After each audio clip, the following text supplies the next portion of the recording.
नमस्कार दोस्तों, मेरे चैनल पे स्वागत है। इस शब्द की स्पेलिंग के कारण काफी लोग इंडिया में इस शब्द को गलत बोलते हैं, जैसे कैबेज। तो आइए समझते हैं ये प्रोनाउंसिएशन गलत क्यों है और इसकी सही प्रोनाउंसिएशन क्या है। इसकी सही प्रोनाउंसिएशन है कैबेज। कैबेज। इस शब्द में दो शब्दांश हैं।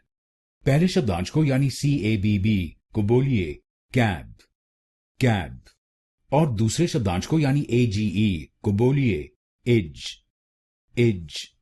गलत प्रोनाउंसिएशन में हम इस शब्दांश को बोलते हैं एज, तो आप इस शब्दांश को एज नहीं बोलिए, आप इसको बोलिए एज, एज।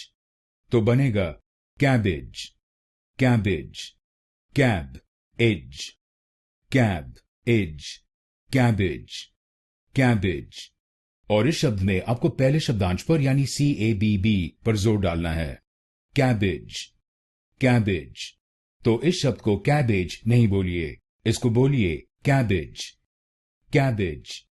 अब आप जान गए इस शब्द की सही प्रोनाउंसिएशन।